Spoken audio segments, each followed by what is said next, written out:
Tai va, tai aš žinai tokia pagalvoju apie šios dienos temą. No. Mes sakėm, kad kalbėsim apie tas konkrečias operacijas, tai aš galvoju, gal reikia... Čakai Denikinai, man atrodo, šiandien turėtų būti, ne? Jo, bet aš galvoju, gal mes galim pasidaryti tokį įdomų žaidimą, pabandykime pakalbėti apie jų kovas artimuoju visai mūsų aplinkoje. Estijoje, Latvijoje, Lenkijoje, va kur vyksta. Su kontekstu dar geriau. Su kontekstu, ta prasme, kad mes matytume tos pačius veiksmus iš kitos pusės ir tada matysim, reiškiasi, ką mes ten nes mes kaip apie bolševikus rašom, jie tokie išplaukia, žinai.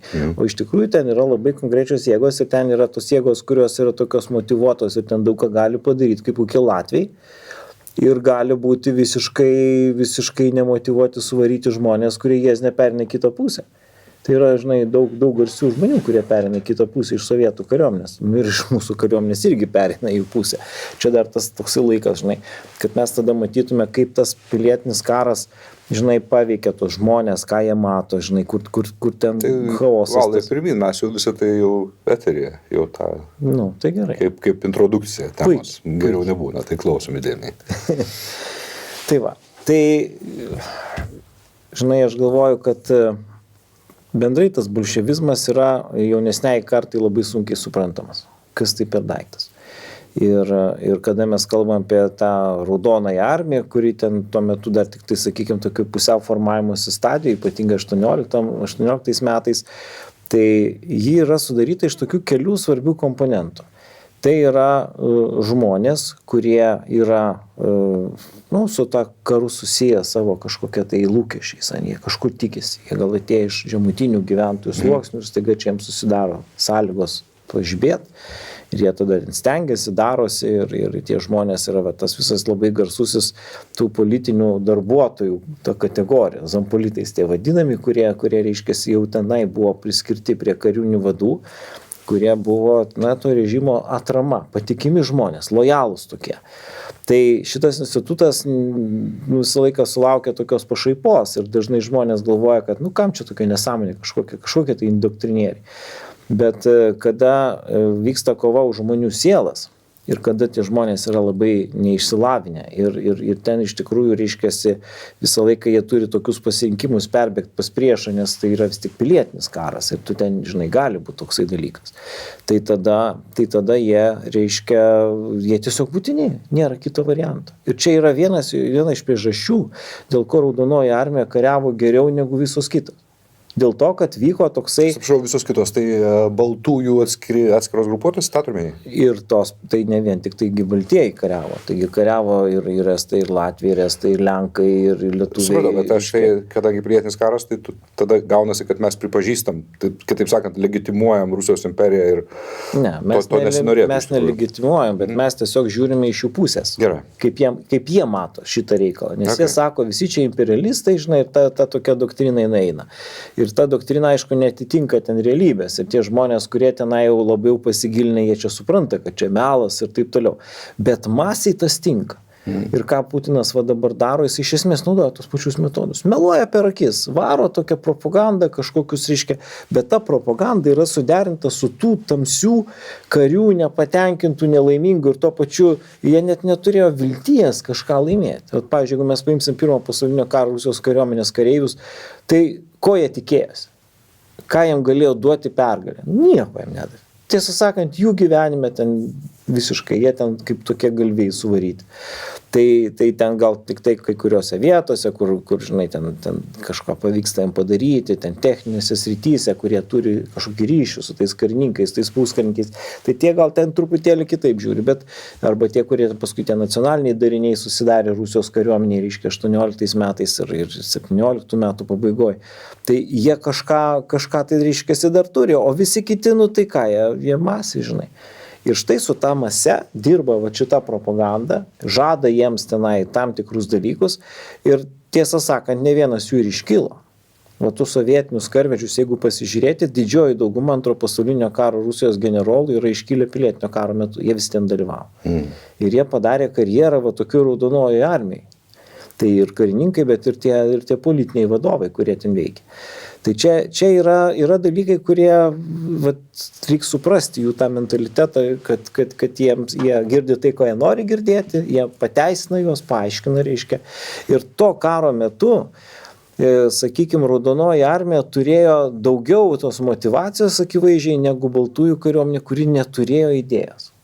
Bet mes apie tai praeitą kartą šiek tiek kalbėjom. Dabar pereikim truputėlį prie karinių veiksmų ir aš manau, kad tie kariniai veiksmai galėtų būti įdomiausi tie, kurie reiškia daugiau susijęs su mūsų regionu.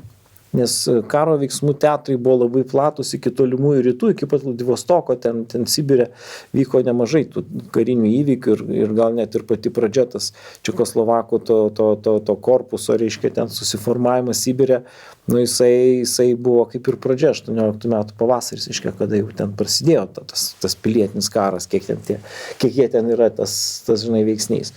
Tik tai tiek, kad kai sakai Sibiras, tai mes matom tą didžiulę, žinai, žemėlapį ir įsivaizduojam, kad čia, žinai, ten čiukčioje žygiuoja. Aš įsivaizduoju, pirmiausia, kai Sibiras, tai Tunguskos meteoritas, kurio aš labai norėčiau, kad jis vėl atskristų, bet ne ant Tunguskos, o ant Maskvos. Tai čia galima norėti, bet gali ir nusileisti čia kur nors šitam regione. Bet ten yra esmė, kad viskas iš esmės vyksta ant vieno geležinkelio, nes kitų komunikacijos kelių tenai nedaug ir tas tiesiog judėjimas viena kita kryptim ir viskas. Ten gal Irkutske, kitur yra truputėlį išplitusi kažkokio aplink tuos centrus, o šiaip tokia linijinė ten ta situacija. Tai va, taigi pasižiūrėkime mūsų regioną, kasgi čia iš tikrųjų darosi. Tai mūsų regione taip pat buvo baltosios kariuomenės, kurios formavosi, bet jos daugiausiai formavosi, reiškia, šiaurės dalyje. Judenišaus kariuomenė. Estija, Suomija? Realiai Estija. Estija. Ir va čia labai įdomus dalykas, kad tos valstybės, kurios, reiškia, tu vis tiek turi suteikti paramą, juk negali kariauti be paramos, ne, vietinios kažkokios bazės didelės, bent jau pradinėme etape neturėjo, tai Judenišaus kariuomenė iš esmės gauna iš vakarų pasaulio, bet jie iškelia sąlygą. Jūs turit pripažinti Estijos nepriklausomybę. Priešingų atveju mes jūsų ir jie tą pripažįsta. Reikalauja pasaulis, o pripažįsta... Antantė. Antantė reikalauja? Antantė reikalauja, o jie, reiškia, jie kaip ir priima ir jos paskui už tai ten apšaukia visokiais išdavikais ir taip toliau, nes ta, sakykime, baltųjų kariuomenė morališkai visi pripažįsta Kolčiako vyresniškumą.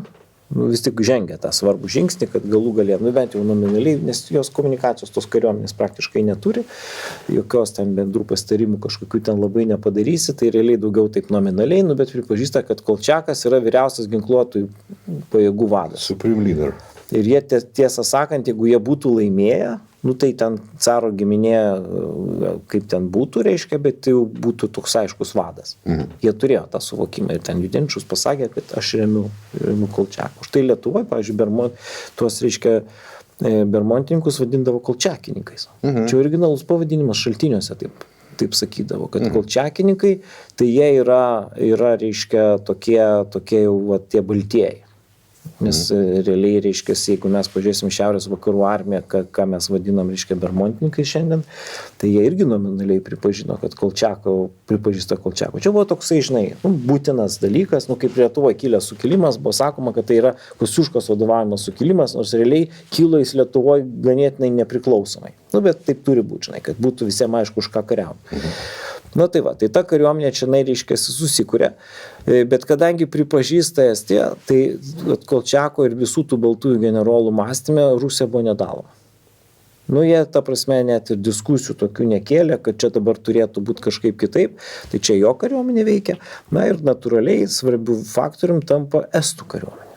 Kadangi Estai, jie pakankamai anksti susikūrė savo kariuomenę, daug anksčiau negu Latviai, ir paveldėjo tuos, reiškia, sandėlius baltųjų kariuomenės, ne baltųjų Rusijos imperijos kariuomenės, kurie buvo, ir ten dar paskui Anglai jos šiek tiek parėmė, tai jie gavo tokios paramos, Britai, jau tikrai Britai. Ir tokiu būdu, reiškia, Estai čia yra veikianti tokia kariuomenė, tarpu Latviai, jie dar nežino, ką jie kurs, ir jie mano, kad jie galėtų kartu kariauti su vokiečiais. Buvo toksai momentas, reiškia, o kiti, kad jie kariaus kartu su rusais. Ir Latvijos kariuomenės tų dalinių buvo reiškia, toje kariuomenėje, kuri buvo kuriama Latvijoje. Buvo ir Latvių dalinių, ir vokiečių dalinių. Tai Baltijos vokiečių, kaip jie buvo vadinta. Tai va, tai vienu žodžiu, čia mes matom tokį labai margą vaizdą, bet estų kariuomenė čia yra žaidėjas šitoj vietoj. Na, o kadangi 17 metais vyko Suomijos, reiškia, pilietinis, kaip čia pasakyti, aš nežinau, ar jie vadina pilietiniu karu, bet iš principo baltieji su raudonais įskariavo, tai vokiečiai parėmė būtent baltų judėjimą ir jų ten tas vadas, reiškia, Mannerheimas, jisai turėjo labai svarbų titulą, jisai buvo regentas. Karaliaus buvo neaiškus, ten kalbėjo apie vieną vokiečių princą, bet karūnuotas nebuvo, tai tas regentas toksai kaip ir einantis valdovo pareigas, tai čia dar vokiečių laikais, čia toks perinamas laikotarpis, 17 metai dar karas nesibaigęs, o jau, reiškia, Suomijoje vyksta tokie dalykai. Tai tas, reiškia, tas šiaurinis flangas, jisai yra toks sudarytas iš labai skirtingų ir skirtingą motivaciją turinčių kraštų, bet 18 metais realiai jau Suomiai karą yra pabaigę, aiškiai Suomių baltieji yra laimėję ir jie tada priima sprendimą, kad Suomija savo karinės pajėgas skiria kitų tautų išsivadavimui ir skaitant estus. Tai reiškia, jau Estijos nepriklausomybės kovose dalyvauja Suomių savanorių nemažas kiekis. Tai jos pozicija iš visų Baltijos šalių yra akivaizdžiai pati geriausia. Na, o bolševikam čia kariauti dar labai trukdo Britų laivynas, kuris čia neveikia. Jisai sudaro labai didelę jėgą, kadangi ten be jūrinės paramos, ten gan sunku yra veikti, nes logistika yra sudėtinga, o jūra logistika užtikrinta ir jinai yra garantuota. Tai kai mes kalbam dabar, kad Baltijos jūra yra mūsų vidaus ežeras, tai iš esmės tada buvo tokia situacija. Tai vienintelė vieta, kur galėjo, reiškia, ten tie bolševikai šiuo atveju gintis, tai buvo tik artimos Peterburgo prieigos, iš esmės. Tai yra Kronštatas ten ir kitos ten panašios tokios vietos. Tai va. Na ir dar reikia pasakyti, kad Latvijos toj teritorijai tai pakankamai anksti raudonieji užima Latgalą. Tai Latgala yra tokia jų žinioj. Tai tas besiformuojantis Latvijos valstybės toks centras, tai yra iš esmės Ryga ir aplink ją. Labai nedidelė teritorija ir tiesą sakant, pirmieji mūšiai įvyksta tik 19 metais, reiškia, kur estai, reiškia, jau padeda jau ten, kaip paskui su bermontininkais karas vyksta. Jie tokia labai keistoj situacijoje, reiškia. Na, o Lietuvos situacija, kurią mes jau geriau gal kažkiek tai žinom, tai niekas nesitikėjo, kad čia tiesiog tai raudonieji. Nes vokiečių kariuomenė pasakė aiškiai, kad jie čia jų neįleis. Kad, reiškia, tam ir yra rytų fronto kariuomenė, kuri neprivalo būti demobilizuota dėl to, kad sąjungininkai iki išaiškėjimo situacijos leido vokiečiam čia sėdėti. Tai, reiškia, mes iš esmės buvom saugus, ne? Tai va, bet atsitiko tas daiktas, kad Vokietijos kariuomenė nepajėgi yra, ją apima chaosas, bolševizmas užvaldo. Labai atsiprašau, mes aišku kalbam apie jau po pirmo pasaulinio karo pabaigos oficialios. Vokiečiams Antantė, tai kas liko iš Antantės, veiksna Antantė. Britanija, Prancūzija, vokiečiams leidžia čia neleisti bolševikų, taip? Taip. Okay. Ir jie mano, kad jiem pavyksta padaryti, bet jie nepagalvojo, kad kareiviai pasibaigus karui visiškai nesiruošė čia būti ir jie tiesiog ta kariuomenė pradėjo byrėti. Tai jie tada pamatė tą situaciją, reiškia, jie pradeda trauktis, atsitraukti tiek, kad galėtų išlaikyti kažkokias tai minimalias pozicijas atsiremiant į gamtinės kliūtis ir ten tvirtovės ir kitus dalykus per tą laiką kažką su ta kariuomenė padaryti, kad jinai taptų veiksni. Tai jų toksai yra planas. Ir tas atsitraukimas jų sudaro sąlygas judėti bolševikams. Kitaip sakant, ne dėl to, kad vokiečiai puolė, šitie bolševikai puolė vokiečius, bet kiek vokiečiai atsitraukė, tiek rusai užėmė. Ir va šitas judėjimas, reiškia, šitai raudonai armijai duoda labai didelį pliusą. Jinai pajuda gerokai į vakarą. Tuo tarpu, kada, reiškia, 18 metais juos ten puola iš pietų ir iš rytų, reiškia, tai jie čia vakaruose pasiekė ypatingai, ta sėkmė didelė yra 19 metų pačioje pradžioje, kada ta vokiečių kariuomenės lapkričio mėnesį baigėsi karas ir rezultatai to pasibaigimo gruodį matosi. Nu taip praktiškai greitai, ne, vat iš karto po to. Ir tada jie juda ir čia tada padidėja tas jų kontroliuojama zona. Tai vienintelė vieta, kur jie nepajuda, tai yra būtent Estija, nes ten Judėniškos kariuomenė kartu su estais, jie sugeba ne tik tai, kad apsaugoti tą teritoriją, kurią mes šiandien vadiname Estija, tada vadinosi Baltijos provincijos, bet netgi kai kur ir perėjo į puolimą. Štai Estija karo metu užvaldė didesnės teritorijos, negu galima buvo tikėtis, įskaitant viso šiaurinę Latviją. Ten irgi estų kariuomenė. Ir netgi Latvijos kariuomenės, tikrosios Latvijos kariuomenės pati pradžia yra iš esmės po estų kariuomenės kaip ir tokia vėliava. Pati tokia pradžia. Tai va. Dabar kaip atrodo Lenkų frontas. Tai Lenkų frontas jisai yra toksai mažiau apčiuopiamas, nes Lenkijos kariuomenė jinai kūrėsi tokiais keliais etapais. Jinai irgi neatsiranda vienu ypu. Ir jie sudaro tokios gal sudėtinės dalis. Tai pirmiausia yra tie Lenkų daliniai, kurie buvo Rusijos kariuomenės sudėty. Tai ne batalionai, o ten yra ir brigados, ir divizijos realiai yra. Reiškia, ten kalbama apie Lenkų korpusą. Tai yra didžiulė kariuomenės dalis. Ir tarp kitko, šito šaltinio formuojasi reiškia, tos lietuvių Baltarusių ten divizija ir kiti. Tai jie visi iš ten. Kitas toksai šaltinis, kuris paskui labai sustiprins Lenkijos kariuomenę, tai yra vadinama Halerio, reiškia, kaip melsvoji kariuomenė. Tai yra su prancūzų uniformom, tie Lenkai, kurie buvo formuojami Prancūzijoje. Reiškia, tai šitie jie kitaip fiziškai atrodė. Na ir taip pat dar yra toks daiktas, ko pas mus realiai nebuvo. Tai iš Prūsijos kariuomenės, iš Vokietijos kariuomenės, nes Vokietijos kariuomenė buvo sudalinta dar atskiras kariuomenės, buvo Prūsijos kariuomenė. Tai iš tos Prūsijos kariuomenės ateina. Tai pas juos reiškia, tų žmonių kaip ir yra, karininkų yra, bet jie vieni kitus žiūri priešiškai. Jų niekas nejungia. Nes iš Prancūzijos atėję, jie žiūri rusus gal ten draugiškiau kažkokiu tai būdu, nors jie visi Lenkai, reiškia. Vėlgi čia tie iš tos Rusijos kariuomenės, reiškia, ir čia dar tie legionieriai. Austro-Vengrijos kariuomeniai, kurie buvo. Tai taigi legionieriai, ten pats Pilsudskis ir visi kiti, tai jie irgi čia veikia ir Pelvekai ir visi kiti. Tai reiškia, tas toksai irgi toks labai neaiškus konglomeratas. Ir dar prie jo priklauso, prie viso šito tokio margo vaizdo, jeigu taip galima pasakyti, dar priklauso įvairios savisaugos organizacijos, visokie autonominiai judėjimai, taip kaip Batiuška Machno. Toksai ukrainiečių valstiečių iš esmės reiškiasi judėjimas, kuris yra tam tikra prasme reiškia tokia Ukrainos teritorija atsiradusi tokia kairioji liaudės kariuomenė.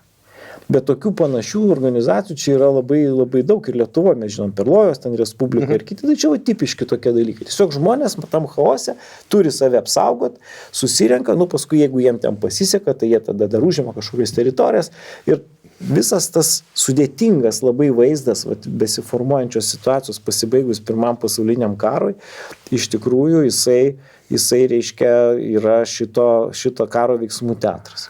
Ir dabar kas paims viršų?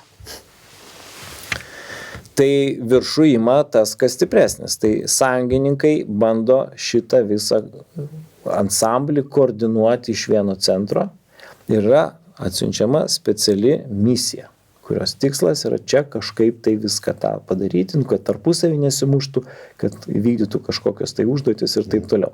Nes 18 metais vykęs pagrindinis, reiškia, ten vasarą, kitur, pavasarį, bet paskui vasarą ir rudenį, reiškia, tas visas judėjimas jau su tais baltųjų pagrindiniais dalykais jau kaip ir apsitvarkė. Jie, reiškia, jų tas žygis, ypatingai mano supratimu, Kolčiako, bet man atrodo, kad Denikino žygis, pietų Rusijos armija, ta didžiulė, reiškia, jie turėjo realią galimybę pasiekti. Ir jeigu jie būtų sukūrę savo konceptą kažkokią Ukrainą, radę santykį su kokiu Machno, jie iš principo negalėjo su tokia kompanija jungtis ir dėl to Machno palaikė Raudonos. Čia tokie... Iš principo dėl to, kad Machnojams buvo čiabuvis barbaras. Tai visiškai. Tai reikia įsivaizduoti carinius karininkus. Jie buvo išauklėti tokioj visiškai kitoj dvasiai ir jiems labai sunku buvo su tais kareiviais rasti bendrą kalbą, kadangi jie yra svetimi. Jie pirmą pasaulinį buvo svetimi. Čia visiškas antipodas Britams, kurie labai gerai sutardavo su vietiniais. Mokėdavo rasti... Matai, jie svetimi.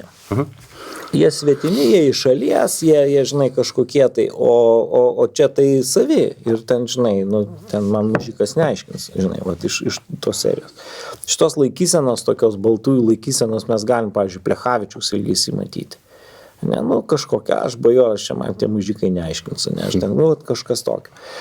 Nes tas, reiškia, tas besiformuojantis toksai pasaulis, jisai yra toks chaotiškas, teritorijos buvo tokios didžiulės, o kariuomenės, reiškia, tiek silpnai aprūpintos, kad čia daugybė yra improvizacijos galimybių ir visiškai neįvyksta pirmo pasaulinio karo scenarius, kaip kad galima pamanyti. Nes pirmo pasaulinio karo metu ten įsikasė tos kariuomenės ir kariauja apkasų karą.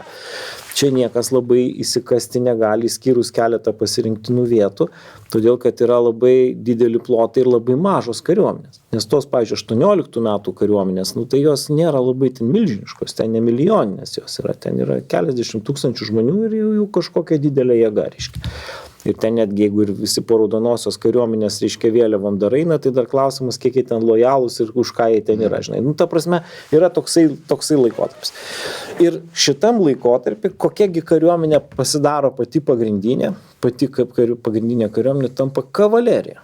Kavalerijos renesansas visam šitam kare, todėl kad jiems nereikia degalų, nes degalų nėra. Yra ten kažkiek tų šarvuočių, bet realiai jie tai turi diendą, atsarginių dalių be šansų pagaminti ten kažin kur, žinai. Lėktuvus ten turi, bet ten iš esmės jie naudojami tik tai ten vadui pervežti, ten esminiai žinutė ar ten kažkokiem tokiem dalykam. Traukiniai važiuoja ilgai, nes nėra atsarginių. O kavalerija yra nepriklausoma, yra pašaras ir jo, viskas. Transporto priemonė, vat būtent. Kavalerija tų laikų galėjo foražintis bet kur randa lauką žirgams, žirgas yra. Jo, nu tai jiems, aišku, ten žiemos metu ten nėra paprasta, reiškia, jie ten, bet nu tai ten tos gali apiplėšti kažkokius ten valstiečius atimti. Tiesiog šieno visur pilna, ne? Jo, tokia žaliava, kurios tiesiog yra. Ir kavalerija, jinai iš tikrųjų juda pakankamai greitai. Josgi pirmo pasaulinio karo pradžioje dar didžiuliai kavalerijos korpusai buvo visose kariuomenėse. Aš pasakiau šieno, aš nenusišnekėjau, kuo žirgai minta, arkliai, kas šienas yra pagrindinis ėdalas? Jie šieną valgo, bet jiem avižų reikia energijos. Avižų, okei. Jo, tai jau čia karvės šieną, žolę valgo, okei. Ta prasme, valgo jau, kai labai blogai, bet vis tiek, reiškia, gyvūnas išvargsta labai, jisai paskui, reiškia, tampa. Kalorijų reikia, aišku. Reikia kalorijų, jiem vis tiek ir ten reikia dar ir suvokimo, ką su jais elgtis, negalima jau užvaikyti per daug, reikia naudoti, ta prasme čia. Tai va, bet Rusijos kavalerijos buvo nemažai pirmo pasaulinio karo metu ir žmonių išmanančių kavaleriją, toj raudonoje armijai ten pakankamai užteko. Kitas dalykas, dar toksai ginklas, reiškia, kuris toksai labai man visą laiką būdavo toks atraktyvus, tos tačiankos. Nu kas čia per daiktas? O čia yra judrusis kulkosvaidis. O judrusis kulkosvaidis, jisai ne tik naudingas, kai ten trauktis reikia, žinai, atsišaudo Peťka su Čiapaivu, iš vaikystės tuos filmus atsimenu. Bet jie tiesiog atveždavo tą kulkosvaidį ir jisai paremdavo manevrą ten, kur reikia. Čia ta prasme buvo gan rimtas dalykas ir jisai tos raitosios kavalerijos funkcijas visai neblogai vykdydavo. Čia tai, ką ubagiškos kariuomenės visai sėkmingai daro šiais laikais ant Toyotos užsidėję Fiftikalą geriausiai. Visiškai. Šitas dalykas kaip tik tas yra. Net pavadinimas tam daiktas, aš neatsimenu tiesiog. Ir jom nereikia ypatingų atsarginių dalių, reiškia jos pakankamai autonomiškos, tu ten kažkas tai gal ten neveikia ar kaip nors. Na ir aišku, būtinai reikalingi šauliai, paprasti pėstininkai, kurie tiesiog užima kažkokius dalykus arba saugo kažkokią tai užima poziciją. Tai vat visa ta pilietinio karo tokia kariuomenė ir vienoje ir kitoje pusėje, jinai iš principo yra panaši. Gal baltieji turi daugiau tokios super technikos, bet ta super technika ten nelabai ką gali čia nuveikti. Ir didžiausia, ko gero, kovos frontas eina per žmonių širdis. Kokios idėjos yra tų žmonių galvose ir kiek jie remia tą idėją. Tai čia raudonieji turėjo vyresniškumą. Tai yra labai gerų tokių studijų, kurie bandė analizuoti ir tas programas, ką ten šnekėjo tie vadai, reiškia. Tai tie raudonieji nieko ten realiai pasiūlyti negalėjo, bet jie mokėjo gerai meluoti. Ir tą nesivaržydami darė, tuo tarpu baltieji neturėjo ką pasakyti. Nes tie, reiškia, tie generolai arba tie vadai, kurie tenai buvo, jie buvo išugdyti tokioj apolitiškumo dvasiai. Nepalaikyti jokios partijos už carą tėvelį. Ir dabar tu su tokia aiškia karinė nuostata turi vadovauti kare, kuriame reikia ten ginčytis, ne, kažkokią politinę programą pasiūlyti. Tai čia buvo labai silpnoji vieta ir todėl, pavyzdžiui, žmonės, išskyrus profesionalius kariškius, reiškia, jie nelabai suprato, kodėl jie čia turi kariauti ir kaip jie ten galėtų tame visame atrodyti. Bet aš taip sakyčiau, jeigu reikėtų, žinai, paskutinį tokį akcentą, tai kas yra svarbiau, ar programa, ar propaganda, sakyčiau, propaganda ėmė viršų. Bet propaganda ėmė viršų tik tai tarp tų žmonių, kurie buvo linkę į tą pusę. Pavyzdžiui, lietuvių neveikia. Tokių lietuvių, reiškia, buvo čia, jiegi buvo sukūrę visokių ten žemaičių, ten, kas ten brigada ar divizija, kaip jie ten vadinasi. Ir reiškia, jau ten realiai bandė kažką tokio lietuviško padaryti, nes ta lietuviškoji divizija, čia Pskovo divizija pervadinta. Ta prasme, čia nieko su Lietuva bendro realiai neturėjo, bet žemaičių ten tas bandė jie ten padaryti kažką tai. Tai lietuviai yra savininkai. Ir jiem kalbėjimas apie kažkokias kolektyvinės vertybės, tiesiog nesąmonė, žinai. Tengi, kodėl aš turiu kariauti? Ir kas iš to žemės gausiu ar ne? Paprastas klausimas. O jie žemės nežadėjo duoti, jie paskui pripažino net ir patys sovietai, kad jų programa čia silpna ir kad reikėtų toje vietoje galbūt ieškoti kito prieimo, nes lietuvių nepavyko patraukti savo pusę. Tuo tarpu Latvijos patraukė vien dėl to, kad jie, reiškia, buvo su tais rusais įpratę kartu kariauti prieš vokiečius.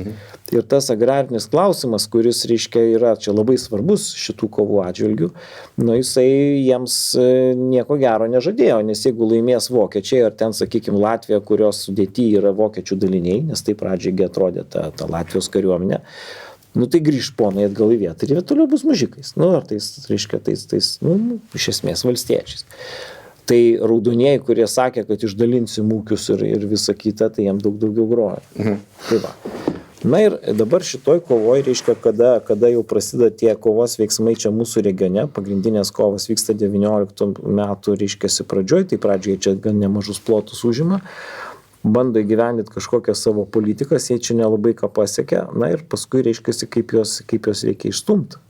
Nes lietuvių konceptas, kad vokiečiai padės, jisai susiduria su rimtom problemom, nes tie vokiečiai neturi su ko kariauti. Ir tie daliniai, kurie čia atsiunčiami, nes kartais pas mus taip, dabar labai taip ilgą laiką tylėjo apie tos saksų savanorius, dabar apie juos labai daug kalba.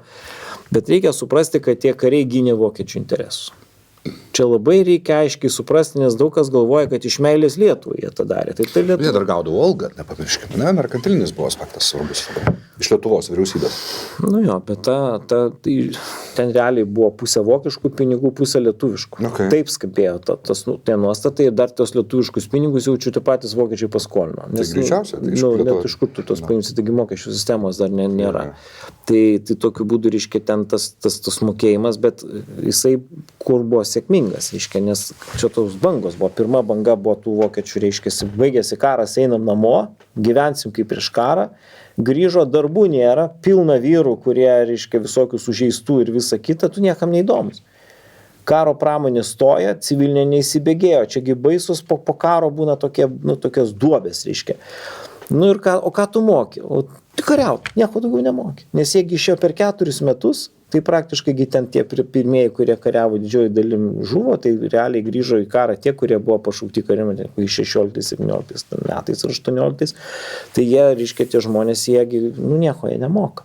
Jie nieko negali, reiškia, jų daug, darbų nėra, badas, reiškia, baisus. O čia jiem pasiūlo, reiškia, ir ne tik tai, kad jiem pasiūlo algas. Lietuvoje yra ką valgyti. Visi išskirti pažymi, kad lietuvių kariuomenė valgė normaliai. Kadangi, reiškia, tie karo veiksmai nepalėtė Lietuvos teritorijos 18 metais, 19, gal pačioj pradžioje Lietuvos nepasiekė karo veiksmai. Tai dėl to, kad čia niekas nevyko, reiškia, vokiečiai atsitraukė, bolševikai užėjo, bet, ta prasme, pats kraštas nenukentėjo, nuėmė kokių 18 metų derlių, žmonės nuėmė ir turėjo, reiškia, ir dėl to galėjome mes pavalgyti skaniai ir 19 metais panašiai, skyrus Vilniaus kraštą, kuris pateko būtent į tą peripetį Lenkų bolševikų kovų, reiškia, ir ten nespėjo jie ten tų derliaus nuimti, nes kaip tik kovos ir vyko tą 19 metų, reiškia, derliaus nuėmimo metu. Tai čia yra tokie faktoriai, kurie nulėmė tai, kad čia iš tikrųjų mes dar taip visai neblogai čia atrodėm. Tuo tarpu dideli miestai labai badavo, nes sugriuvo ta jų sistema aprūpinimo maistu, gyventojų daug ir daug kas tiesiog ir filmuose, latvių filmai, tarp kitko, labai tokie man patinka, jie taip gerai pristato tą situaciją. Šiuolaikiniai? Jo, jie dabar pastatė keletą sėkmingų Vaidybinio, filmų. ne? Jo, ir, tikrai aš juos žiūriu ir lenkiu galvą, šaunuoliai, reiškiasi. Mūsų labai maži biudžetai. Jie ten gal nėra labai didesni, bet jie kažkaip sugeba geriau pastatyti. Tai Rygas Sargi čia garsiausias filmas, bet yra ir kitų ten filmų, reiškia, kurie apima ir truputėlį senesnį laikotarpį, ten rodo tos tautinius santykius, kokie ten yra. Tai tie žmonės, reiškia, jie tiesiog važiuoja į kaimą. Kaime ten kažką bent pavalgys ir ten pas giminės kažkokius, reiškia, taip išgyventi tuos sunkius laikus, žinai, nes kitaip tenai nelabai gali padaryti. Tai dabar grįžkime prie tų bolševikų. Reiškia, bolševikai, jie čia užima tas didelės teritorijas, bet jie susiduria su esminė problema, kad tos sienos, kurios susiformavo Rusijos imperijoje tarp Baltijos provincijų arba tarp Lietuvos ir tos, reiškia, pačios Rusijos arba ten tos, sakykime, Baltarusijos, jinai žymi tam tikras kultūrinės ribas. Ir jie susiduria su problema, kad vietiniai gyventojai jų nebepalaiko. Arba palaiko mažai. Tai, pavyzdžiui, Vilniui bolševikai turi tam tikrą atramą, ten egzistuoja tokie darbininkų tamsuomenė, reiškiasi, kuri ten gali būti kažkiek tai, bet jinai irgi ten motyvacijos tokios per daug neturi. Bet, pavyzdžiui, Baltarusijos teritorija, jinai skyla per pusę praktiškai.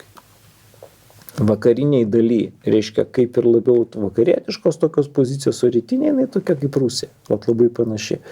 Ir galima pasakyti, kad tų kariuomenių, reiškia, tos ribos, kurios yra nustatomos, jos kažkiek remiasi gyventojų nuotaikom. Nes bolševikinė propaganda labai mažai ką gali paveikti. Nors pačios kairiosios idėjos visam šitam regione vaidina didžiulį vaidmenį. Todėl, kad, kas tie lietuviai, kas tie latviai, valstiečiai, taigi visi jie yra, neturtingi žmonės iš esmės. Tai jiem kairiosios idėjos apie tai, kad reikia ten žemę padalinti, kad reikia ten visiems po lygiai, ne, ir visi, tai tie dalykai žmogui imponuoja. Kodėlgi ne? Tai dabar mes nieko neturim ir čia mums sako, duosim žemės. Tai kaip ir viskas. Jokio GPM, jokio PVM. O kur tenai, reiškia, kur ten tas, reiškia, dvarų parceliavimo idėja labai populiari Lietuvoje, reiškia, tai yra čia tų socialinių tokių dalykų. Tai va, bet kovos veiksmuose šitos bolševikų kariuomenės, jos pasiekė savo, sakykime, tam tikras ribas. Kodėl jos toliau nebegali eiti? Kodėl sustoja? Dėl to, kad vokiečių kariuomenė sustoja. Sukūrė keletą veiksmingų darinių. Paskui tas jau savanorių antplūdis iš Vokietijos.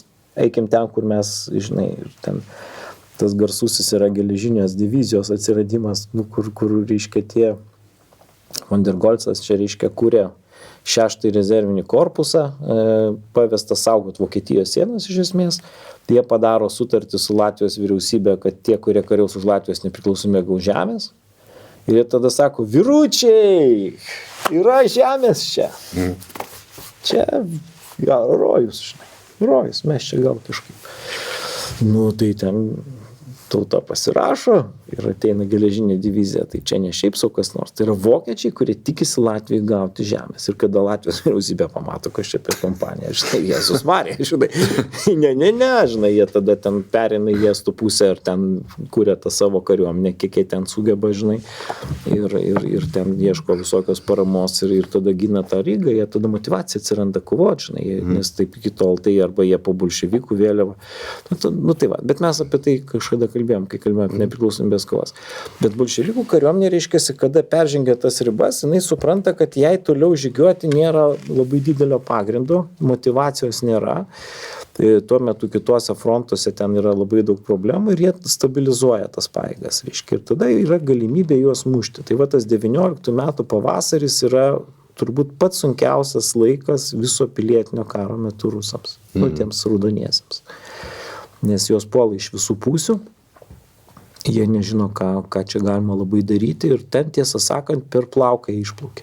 Nes bet tai paaiškina, kodėl mūsų kariuomenė padeda pasiekti tam tikrus rezultatus, nes resursų raudonieji neturi. Reiškia, jų padėtis yra sudėtinga, jie jaučia, kad gali viskas užlinkti, nes jiegi nežinojo, kad ta raudonoji armija gali išlikti. Tai iš vis buvo kažkoks neįmanomas dalykas. Kaip gali tokia Rusijos imperijos teritorija kažkokie, tai reiškia vos ne mužikų kariuomenė kažką nuveikti.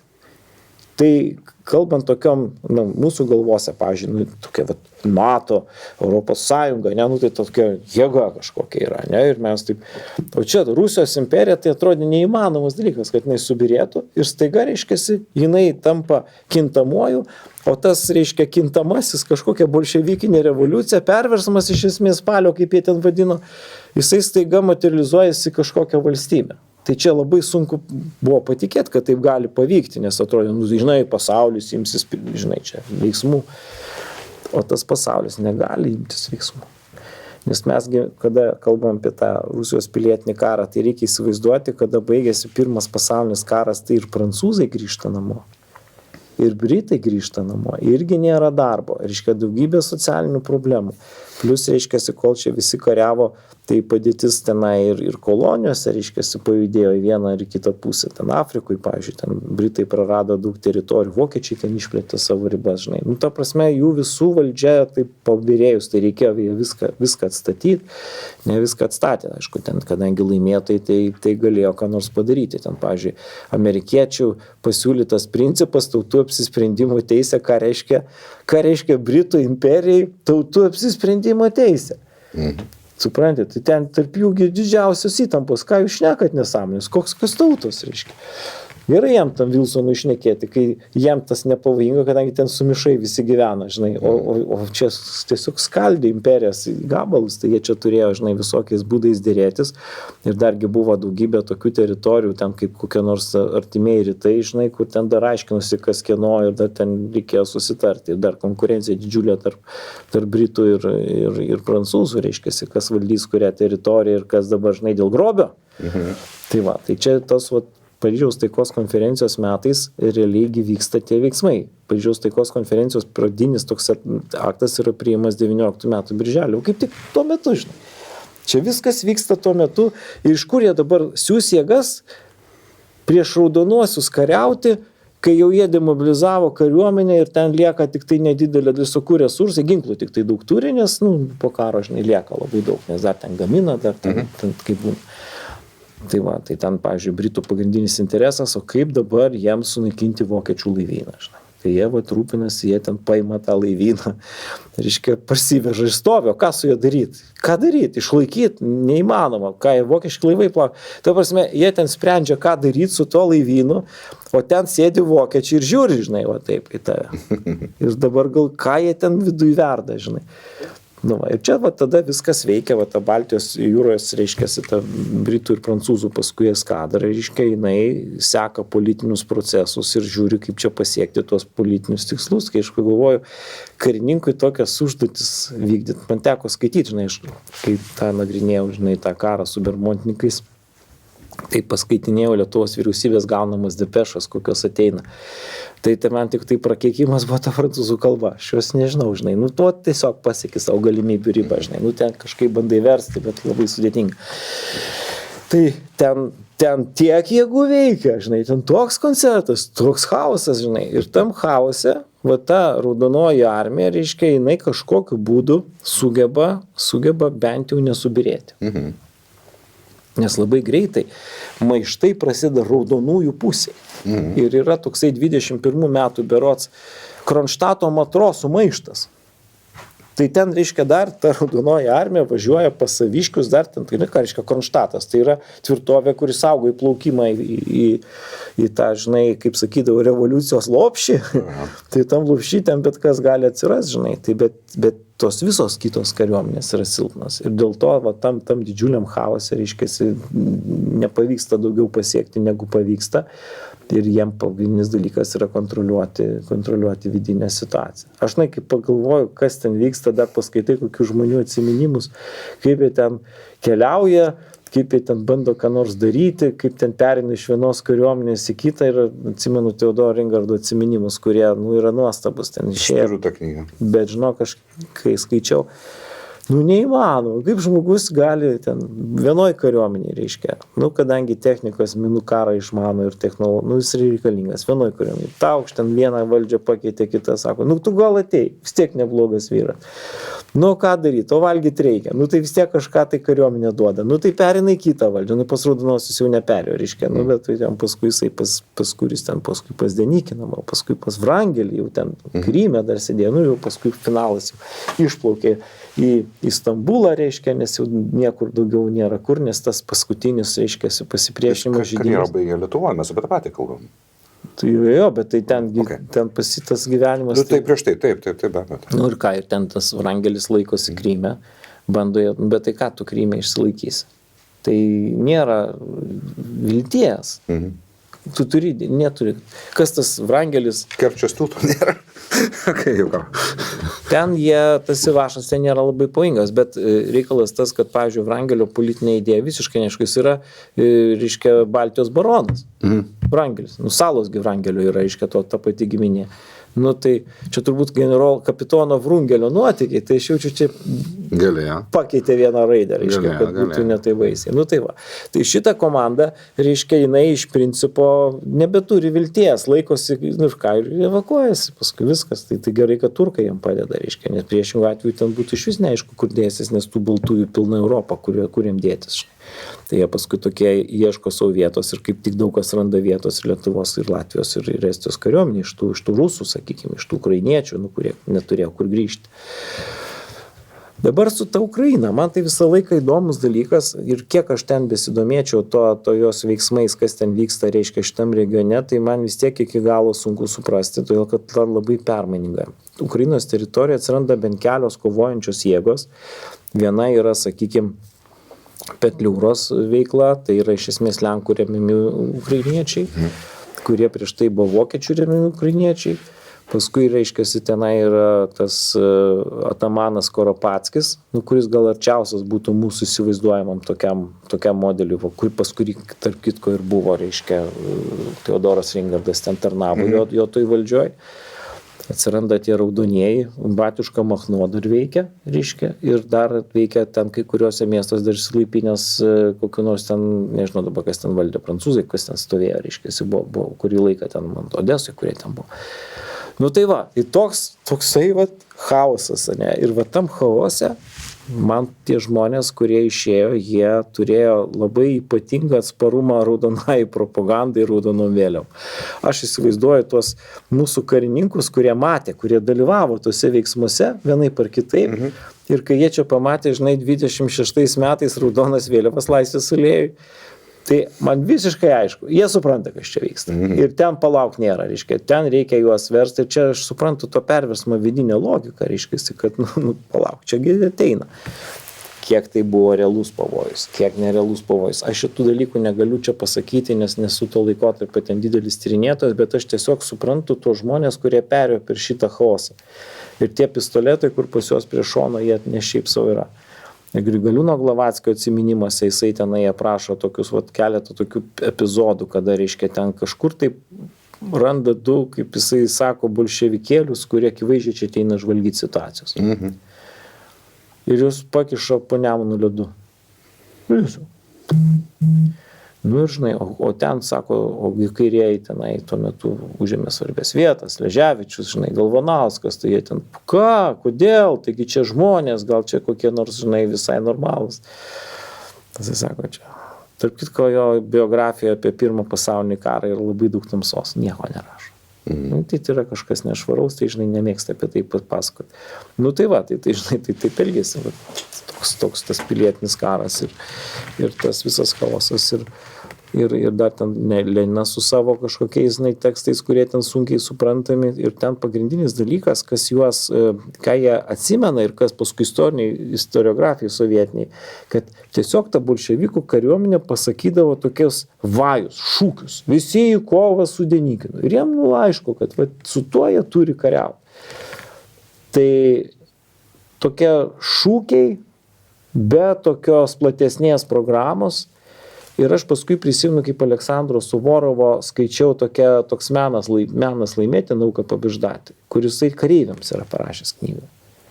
Tai ten viskas pagrįsta ne kažkokia vientisa programa, bet tokiais kažkokiais šūkiais, tai suvokiamais tokiais, žinai. Bet visumos jiem nereikia, bet tuo momentu aišku, ką daryti. Specialiai ir netyčia jam tai gavosi su Vorovai? Ne, aš manau, jisai suprato, su kuo turi reikia. Okay. Nes jie turi fragmentuotą mąstymą, jiems reikia aiškiai suformuoto uždavinio, kad čia priešai, čia savi, geriečiai, blogiečiai, šūkis toksai ir jie tada eina, reiškia, ir tas juos veikia. Bet jie nebūtų pasiekę, jeigu nebūtų didelė dalis caro kariuomenės perėjusi jų pusę.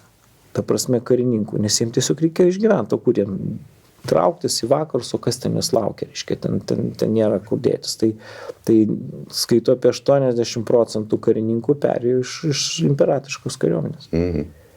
Tai tos komisarus pastato, šalia pastato tos karo specialistus, kaip juos įvardina. Ir jie ten kokiu tai būdu tvarkosi. Bet ten irgi tas, reiškia, tas jų tvarkymasis, tai realiai ten jie su to komisaru turi kaip tai susitart, nes priešingų atveju tai ten gali tas komisaras nušauti iš esmės tą pulko vadą, ten santykis jų toksai tragiškas. Bet išgyventi visiems reikia ir tokiu būdu veikia.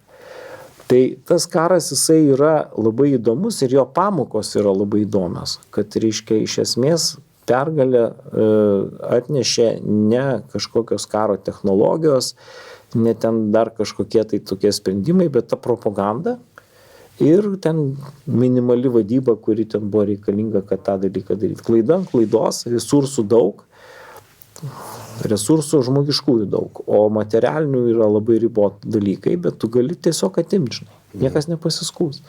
Tai va čia yra tas, tik tai tiek, kad tie žmonės, iš kurių tu atimi, jie pereina į kitą pusę, jie remia, žinai, tai dėl to tenai paskui tas nesiskaitimas su žmonėm ir tas Golodomoras, tai jisai yra labai čia rimta politika, bet lygiai tokį patį Golodomorą išgyveno Rusija dėl savo durnos agrarinės politikos, nes jeigu ten leido, kaip mieste apsirūpinti maistu tokiam sąlygom. Tai miestiečiai formuoja būrius, būriai važiuoja į kaimus, plėšia ir neša. Taigi čia oficialiai, žinai, karinio komunizmo sistema. Tai sudaug tokie santykiai. Tai ką, tada, tai tu realiai tada eini rezistenciją. Miestas atvažiuoja į kaimo šokius ir duoda kaimiečiam. Tai čia iš šokius, čia ne iš šokius, maistą atima, žinai. O tai, pavyzdžiui, tai atrodo, kaip sakydavo ten tas prisimenu sovietinis, likučius atimti, perviršius, ar kaip jie tam vadino. Tai kas ten nustatys, kur ten likutis, kur ten nelikutis, tavęs atima, ogi valstietis, tai jisai iš tos žemės ūkio produkcijos turi išgyventi, pats aprūpinti vaikus ir visą kitą, tu iš jo atimti, jisai sėjai neturės kitais metais, žinai. Ir tada tenai tiesiog žlunga visas tas reikalas. Tai tas chaoso laikotarpis, reiškia, priveda prie tokios liūdnos situacijos, kad 21 metais bolševikai yra paskelbti nepą, kurie sako, ką nors darom, kad turėtume ką ėsti. Tai tas nepas yra tiesiog ideologiškai visiškai žingsnis atgal, bet realiai daugiau nebuvo ką daryti. Nes negali visuomenė gyventi vien ant idėjos, jinai gyvena remiantis tam tikrais, susigulėjusiais santykiais, kurios radikaliai pakeitus, tu tiesiog turi chaosą. Ir nieko kito, žinai. Tai aš nežinau dabar, jeigu, pavyzdžiui, ar gerai, kad laimėjo raudonieji pilietinį karą. Aš manau, kad jokio skirtumo. Jeigu būtų laimėję baltieji, mes neturėtume nepriklausomybę. Turbūt ne. Ir va čia, pavyzdžiui, tas Virgoličiaus korpuso veikimas, reiškia, čia Šiaulių rajone, Bermontininkų ta lietuviškoji dalis, taigi buvo baltųjų rusų programos įgyvendinimas, jis kalbėjo apie Rusijos grįžimą, savo pinigus rusiškus leido ir taip toliau, reiškia, ir tada lietuviai, kurie, reiškia, toj situacijoje nežinau, ką su jais daryti pradžioje, paskui jie atskiria Bermontininkus nuo kolčiakininkų. Nes vokiečiai čia yra draugai, mes su jais nesipyksim, nes jie padėjo mums iškovoti nepriklausomybę, o tie rusai visi, tai čia yra mūsų priešai. Ja. Ir pas mus tokia bent jau bando tokia skirti daryti, kiek tai įmanoma, nes ten visi ten gerokai patirpę ir sunkiai kontroliuojami ir ten ta pati vokiečių kariuomenės drausmė yra suirus visiškai ir ta prasme tai va. Tai man iš to viso tokio chaoso įdomiausia yra, kad naują alyvos pliūpsnį į situaciją įpila 20 metais Želigovskis. Ir ne Želigovskis, Pilsudskis, kuris nusprendžia pradėti tą Lenkų puolimą. Tai va, ir ta Lenkų kariuomenė, jisai tikėjosi, kad taip silpna bus ta raudonoji armija ir taip čia visi jau pavargė nuo to karo, kad jau ta Lenkijos kariuomenė, kuri, reiškiasi, šiek tiek apsilopė tos savo skirtingos kilmės gabalus, kad jinai čia įveiks ir, reiškia, ir padarys žygį, bent jau Kijevą paims ir Ukrainą.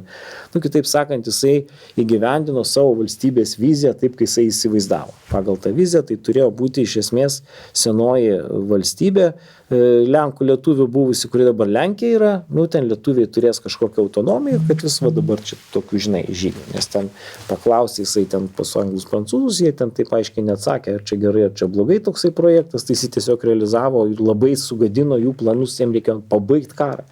Jiems tiesiog reikėjo pabaigti karą, kad statyti ekonomikas, jie visai nesuinteresuoti kažkokių tai ten naujų karų. Ir va tas 20 metų karas tai yra tiesioginė Pilsudskio atsakomybė iš tikrųjų. Nes lietuviai jau būtų linkę 20 metų pradžioj pasirašyti kažkokią taiką, nes irgi reikėjo karą pabaigti. Kiek galima kariauti, reiškia, mūsų tikslas dabar yra atgauti sienas, nustatyti ir tada pradėti kažkokį tai atstatymo darbą.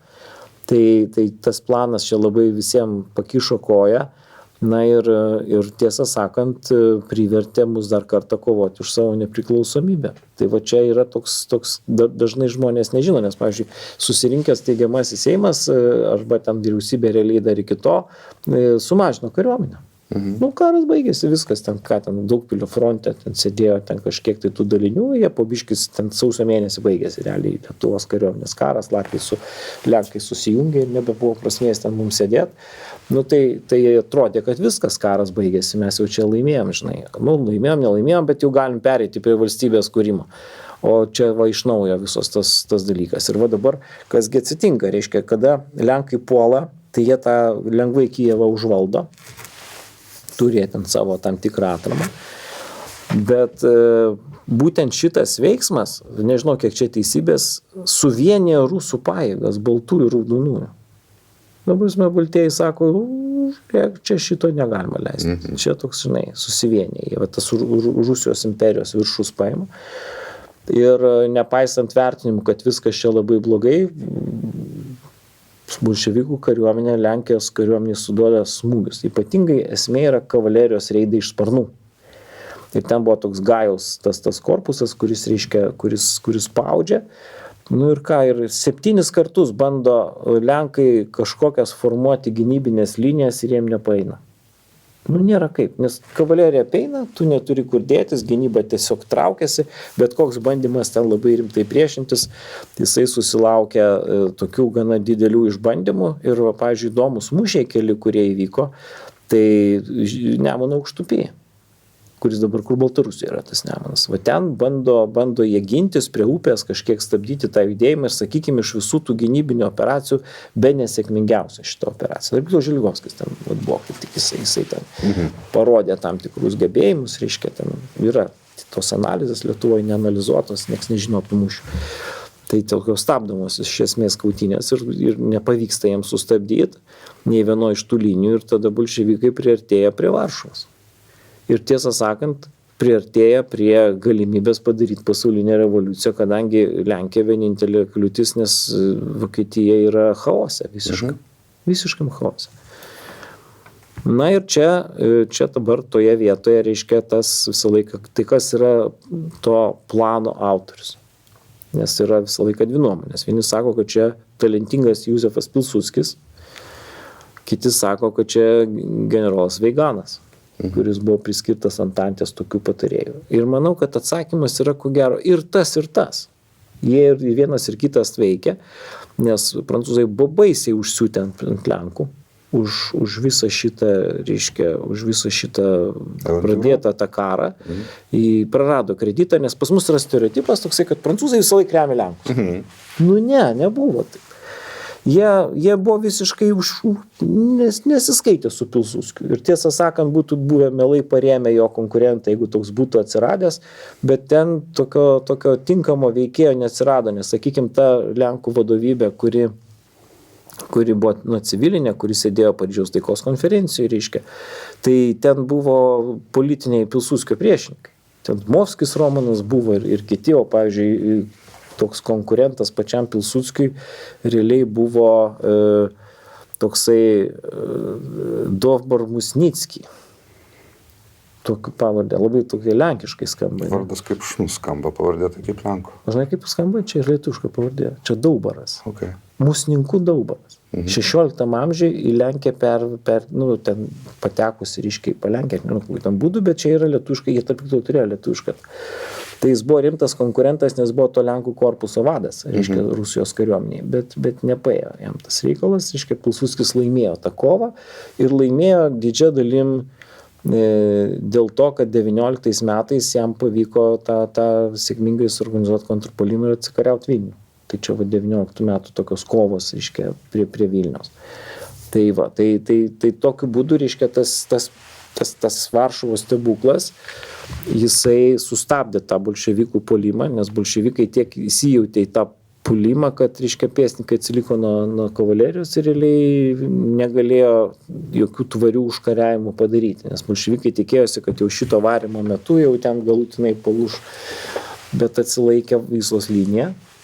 Ir ten prie Vyslos buvo gerai organizuota Lenkų gynyba, reiškia, ir jie ten nelabai jiem pavyko per tą Vyslą pereisti. Tai dabar, tai žinai, ten kavalerijos kare, tai tos teritorijos tokios didžiulės. Tai jeigu kas įsivaizduoja Vyslą, tai ten, kur yra Prūsijos teritorija, tai čia dar Vokietijai priklauso tas kraštas, reiškia, dar ten tos sienos tokios neaiškios, o jau Vyslą jau neįleido bolševikų. Ir čia sustabdė ir paskui per vidurį kontrpuolimas buvo. Ir perskelė bolševikų kariuomenį į dvi dalis. Ir ta dalis, kuri ten tas dešinysis sparnas toliausiai buvo nuėjęs, jis buvo priverstas paskui per rytprūsius per Lietuvą namo eiti. Vat buvo tokia per Kauną žygiuoja bolševikų kariuomenė, tokia išvargus kavalerija. O likusieji, jie jau puolamųjų veiksmų jokių daryti negali, nusiduoti nuo Kijevo iki Varšuvos nuėjo. Tai ta kariuomenė, tengi logistika tragiška, reiškia, tai jie silpnai atrodė. Tai jie tada nusprendžia, kad jiem reikia tvirtintis, sakykime, Nemuno linijai. Ir jie tada organizuoja jau vienintelę tokią rimtesnę gynybą, tai prie Nemuno, prie Gardino tvirtovės. Ir tada tarėsi su Lietuvos kariuomenė, kad jinai, reiškiasi, pasidalina tiesiog, iki reiškia, Gardino tvirtovės imtinai yra bolševikų teritorija, jie ten priešinasi, o lietuviai į šiaurę nuo jų. Tai va taip toks. Ten Lenkai visą laiką sako, kad lietuviai su bolševikais ten kartu kariavo. Ten nieko nekariavo, lietuviai tebelaikė bolševikų frontą, toks buvo daiktas pas juos. Jie tiesiog šitoje vietoje bandė ginti valstybės sienas. Tai va su Lenkais konferencijų mokslininkais, kada jiem pradėti tuos dalykus sakyti, jie tada taip kraipo galvą, tai jūs nebuvot su bolševikais išvien. Tai nebuvom, jeigu mes būtume buvę, tai mes į Varšuvą būtume. Čia tas jų amžinas ir nepataisomas visur randi formuose, tam pačiam Facebook'e dabar. Lietuviai vienareikšmiškai susidėjo su bolševikais, dėl to mes Vilnių išvietėme. Jo, bet įdomiausias dalykas, kad kada, reiškia, 20 metais lietuviai pasirašo dėl sienų sutartį su bolševikais, tai čia yra labai blogai, o kai 21 metais Rygos, reiškiasi, dėrybose tai pasirašo jie, tai čia gerai. Na. Mane šitie dalykai tai veža. Tai jūs atverkit akis, pasižiūrėkit, kaip atrodo. Tai va, ir aišku, ten tas puolimas, tai ten, kas Lietuvoje vyko, mes jau čia kalbėjom, bet įdomus dalykas, kad, reiškia, Lenkai labai prarado daug žmonių šturmuojant Gardino tvirtovę. Jie neturėjo tvirtovį imti jokios tos artilerijos normalios, o be artilerijos tie fortai veikia, žinai, nes ten spigliuotos vielos, o prieš jas, reiškia, yra kulkosvaidžių lizdai ir ką sustoja, neturi inžinierių, žinai, tai sunkiai jie paskui realiai apėjimą padarė, ta tvirtovės šturmas jiems nelabai paėjo. Tai va, bolševikai paskui traukės, tai Lydos mūšis toks yra jau gal baigiamasis, sakykime, ta kovų su bolševikais ir paskui jau Rygos dėrybos, ten užtruko jos kurį laiką, jau paskui ten kaip ir susitarė, reiškia, ir tada tas karas čia tam vakarų fronte sustojo. Ir atrodo, kad jau karas baigėsi, tai čia, sakykime, 20-21 metų tokioj sandūroj. Bet tada kilo klausimas, o kaip yra kitose karo veiksmų teatruose. Kaukazas, Vidurinė Azija, tengi viskas Rusijos imperijos buvusios žemės, tengi toj vietoje atsiranda, reiškia, įvairios valstybės ir žinomės, kokios yra ir Gruzija, Sakartvelas, ir Armėnija, reiškia, jos ten kaip ir atsiranda, Azerbaidžanas. Ten dar dalyvauja visokie ten Britų patarėjai, kurie suinteresuoti tokią buferinę zoną sukurti aplinkui savo valdas nuo rusų, nes ten rusų ir Britų varžybos visą laiką vyko šitame regione, Afganistane tam pačiam. kiek jie ten bandė, reiškia. Tai ten tų instruktorių buvo tose naujose valstybėse, kad kažkaip sukurti tokią antibolševikinį, bet nepadėjo. Nepadėjo, reiškiasi, kada tik čia susitvarkė vakaruose, tada buvo pasiūsta kariuomenė ten į tos pietus. Ir tas karas, reiškia, ten 21 metais daugumoje įvyko ir ten atstatė tą bolševikų valdžią. Na, o Vidurinėje Azijoje tai sunkiai ten buvo jiems. Nes jie gavo, žinai, šiek tiek gryno oro, susikūrė savo ten tokias valstybėlės ir tas vadinamas basmačių judėjimas. Jis toks keistas pavadinimas, čia toks rusiškas pavadinimas, bet iš esmės tai buvo jų senųjų elitų valdomos tokios valstybės, kurioms buvo daug problemų ne tik tai dėl to, kad jis ten kariaut nemokėjo, bet problema, kad jie neturėjo aiškių vizijų, kas turėtų būti, sienos buvo neaiškios labai. Ir ten daugiau buvo tokie tarptautiniai konfliktai tarp jų, ten žmonės skirstėsi tautinių pagrindų iš esmės, nors musulmonai daugumo. Ir tas jų nevieningumas, negebėjimas sukurti kažkokios vieningos valstybės ar valstybių sandraugos, kaip kokia nors ten ankstyvoji Jugoslavija, ten kuri vadinasi serbų, kroatų ir slovėnų ten valstybė, karalystė, taip vadinasi. Tai čia jiems tokio daikto nepavyksta padaryti ir tada jos dalimis ir sunaikina. Tai tas paskutinis pilietinio karo akcentas yra 26 metai. Mhm. Tai pakankamai dar ilgai vyko tos kovas, žinai, ir tas finale baigėsi raudonosios valdžios įsitvirtinimu. Ir tiesą sakant, tuo metu, kada jinai pradeda įsitvirtinti, tada atsiranda vakarų parama. Amerikiečiai, verslininkai, reiškia, vyksta čia, jie čia mato didžiulės galimybės, mano, kad tai galės paversti savo koloniją, tą pačią iliuziją turėjo vokiečiai, reiškiasi, tą pačią iliuziją, ta prasme, 19-20 amžiaus. Ir jie čia bando vystyti verslą, žinai, bando čia remti, ieškoti kažkokių sąsajų ir ten kažkuria prasme jie ir tą verslą padaro, bet tai raudonai valstybėlė yra atrama. Nes tuo metu, reiškia, jiems sugeba palaikyti raudonieji, kad čia toks pirma valstybė, kur laimėjo paprasti žmonės, žinai, prieš ponus. Tas Europoje labai populiarus dalykas, ten važiavo daugybė žmonių į tą raudonąją valstybę, reiškia, ten bandė ieškoti, juos ten durnino, visur ten įdėdavo, ten daugybė ne rusiškų pavardžių ten ankstyvoje valstybėje. Bet aš čia noriu pacituoti Teodoro Ringardo, sakyčiau, fundamentalų tokį teiginį, kuris jis sako, geriausias ginklas nuo bolševizmo yra pats bolševizmas. Kas jį pamatė iš arti, jau tavęs niekas neužkrės. Tai va čia tas imunitetas mūsų tų kraštų ateina iš pažinimo to pilietinio karo iš arti. Ir kas tie bolševikai yra, ir kaip jie ten atrodo. Ir kol buvo ta senoji karta, tai ten bolševizmo idėjos, reiškia, sunkiai Lietuvai galėjo rasti vietą. Ir ten iš tikrųjų tas toksai buvo didelis antibolševizmas, kaip valstybės ideologija kažkuria prasme veikia, nepaisant to, kad mūsų valstybės kai kurie veikėjai, reiškia, būtent per draugystę su bolševikais tikėjosi atremti Lenkijos pavojų. Bet čia yra du skirtingi dalykai. Tiesiog tu neturi kitų sąjungininkų, nes vokiečiai pradžioje silpnėjo, po to, reiškia, mes su jais susipykstam, o bolševikai, jie yra toli, neturim bendros sienos ir jie oficialiai nepripažįsta Lenką Vilniaus. Mhm. Tai va čia buvo tokie pagrindiniai mūsų išeities pozicijos visiems kitiem dalykam, kurie po to Lietuvoje formavosi tuo metu ir tai, kas atrodo visiškai ideologiškai prieštaravimas, mes esam prieš bolševizmą, bet mes remiame Sovietų Rusiją arba Sovietų Sąjungą, kai jinai jau tokia atsiranda. Ir tai visą laiką, kaip čia gali būti? Gali būti. Tiesiog būtinybė, o tai ką tu atsiremsi? Nes Lenkijos diplomatija, jinai daug dalykų paskui vis tik sugebėjo atsiekti. Ypatingai, kada prie valdžios nebebuvo Pilsudskio, reiškia, dingo ta priežastis, dėl ko ten pyktis, nes nemėgo Pilsudskio. Pilsudskis buvo vakaruose nepopuliari figūra, jie visai mielai matytų kitus žmonės. Bet nebuvo. Jisai vienintelis gebėjo tam chaose, nes Pilsudskis irgi yra meistras propagandos, slaptų operacijų, reiškia neformalių organizacijų ir kitų dalykų. Tai tokį, reiškia. Jis iš tikrųjų tapo tuo vizionierium, kuris tą valstybę kažkuria prasme kūrė.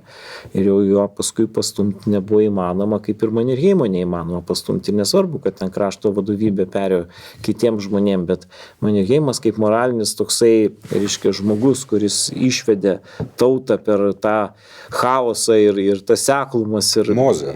Mozė kažkuria prasme. Ir jisai toksai buvo, jisai, laikydavosi, turėjo pareigas, neturėdavo tų pareigų, reiškia, jisai gan preciziškai laikydavosi taisyklių. Tai jisgi jokio perversmo nedarė, Mannerheimas, nors tikrai galėjo. Bet, aišku, daug kas labai buvo susiję ir su tais draugais. Tai, pavyzdžiui, Suomijos kariuomenės didžioji dalis žmonių buvo baigę Vokietijai kursus. Ir tas turėjo didelę reikšmę. Jos vienijo šitas provokiškumas, sakykime, nes ten irgi jiems, taip mes Suomijos laiką matom, galinga tauta. Nebuvo ten viskas labai ten galingai. Tai ten šiaurė, ten šalta. Žemės ūkis, ten žuvis gyvena, reiškia, ten nėra, taip, ten dirbamų žemės netaip daug yra. Ir ten žmonės gyvena gal tik pietiniai daly, ten miškų zonai, ten yra mažai tų žmonių.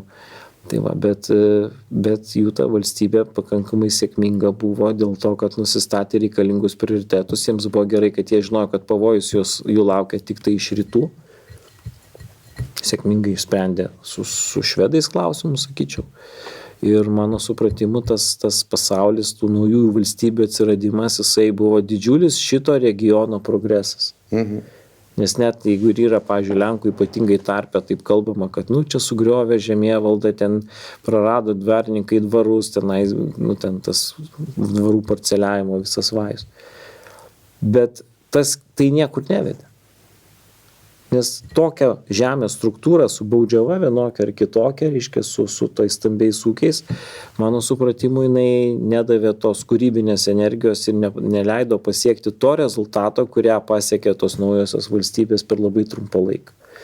Nes jos gavo laisvę. Ir tas imperijų žlugimas, kuris ir yra, reiškia, šitas pirmo pasaulinio karo ir po jo, jisai iš principo buvo dėsningas ir geras dalykas, nes visi tokie dirbtini dariniai, jie neturi labai daug patriotiškų palaikančių žmonių. Ir jie anksčiau ir vėliau žlunga vien dėl to, kad žmonės nenori gyventi imperijos.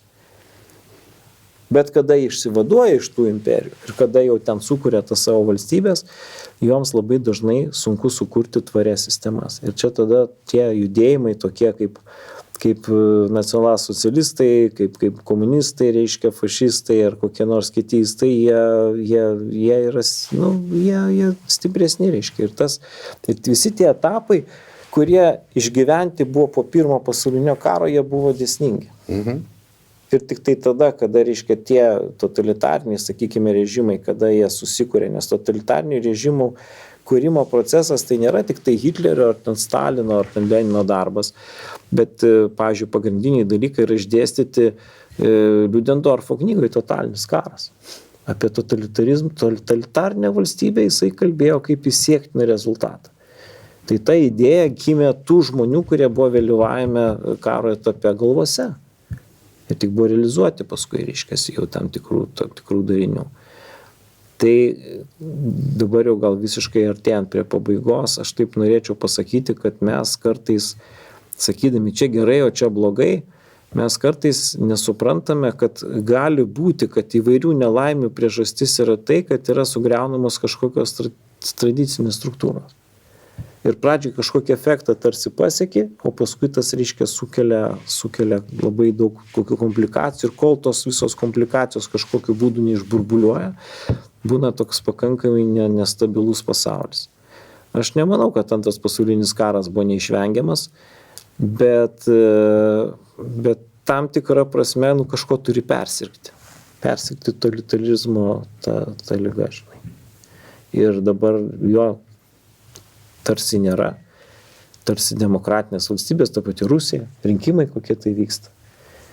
Aš manyčiau, kad kartais reikia žiūrėti ir į demokratiją ne tik tai siaurai doktrinieriškai pagal tai vyksta ar nevyksta rinkimai, bet truputėlį žiūrėti gilesnius kultūrinius tokius dalykus, tautų, judėjimų, regionų, tam tikra specifika, reiškiasi, kurie yra daug svarbesni negu vienas ar kitas režimas. Nes to režimo tyrimas neleis suprasti. Ir, pavyzdžiui, kada pas mus vyksta toks antisovietizmas, tai tarsi caro laikai taip normaliai atrodo.